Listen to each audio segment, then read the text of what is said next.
Everyone, welcome back to study central. इस video में discuss करते हैं हम लोग achievements of European Union. European Union एक इकोनॉमिक ग्रुपिंग है, इंटरनेशनल इकोनॉमिक ग्रुपिंग। अब इन ग्रुपिंग करने से क्या क्या अचीवमेंट हो रही है वो डिस्कस करेंगे। ये भी 8 मार्क्स के अंदर आपको पूछ सकता है कि अचीवमेंट्स ऑफ यूरोपियन यूनियन। तो इसमें मैंने हेडिंग्स यानी कि मैंने मेन पॉइंट लिखा है, इसमें आप एक्सप्लेनेशन समझ के लिख सकते हैं। 5 पॉइंट्स मैंने लिस्ट किए हैं। सबसे पहले मेन हेडिंग रहेगी म्यूचुअल कोऑर्डिनेशन एंड कोऑपरेशन। अब एक यूनियन बनता है यानी कि नंबर ऑफ कंट्रीज साथ में मिलके काम करते हैं, यानी कि एक म्यूचुअल कोऑर्डिनेशन और कोऑपरेशन जमता है कि कौन कंट्री क्या काम करेगी, कैसे ट्रेडिंग होगी, कैसे आप सामान भेजेंगे, कैसे आप फंड का ट्रांजैक्शन करेंगे और कैपिटल फ्लो कैसे आएगा। यानी कि सेंस ऑफ म्यूचुअल कोऑपरेशन और कोऑर्डिनेशन बिल्ड होता है दो कंट्रीज के बीच में या नंबर ऑफ कंट्रीज के बीच में। तो पहला आप अचीवमेंट ये लिखेंगे, इसमें आप एक्सप्लेनेशन 2-3 लाइंस पे कर सकते हैं। फिर आता है मेन पॉइंट ग्रोथ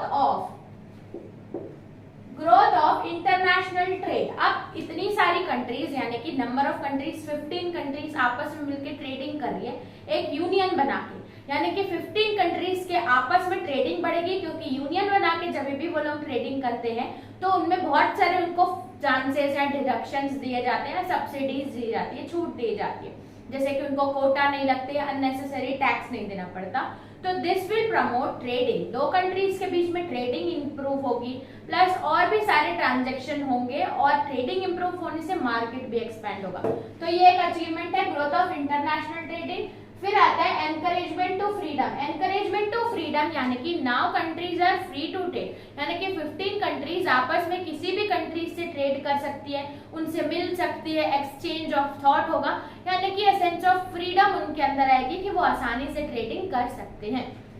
तो ये अचीवमेंट है, ये मेन पॉइंट है, इसमें आप अपने हिसाब से एक्सप्लेनेशन 3 लाइन का लिख सकते हैं। फिर हेल्पफुल टू अदर कंट्रीज भी है।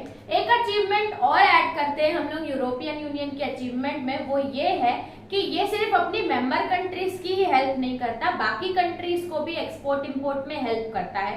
तो अदर कंट्रीज के भी इंटरनेशनल ट्रेडिंग को आसान बनाता है यूरोपियन यूनियन।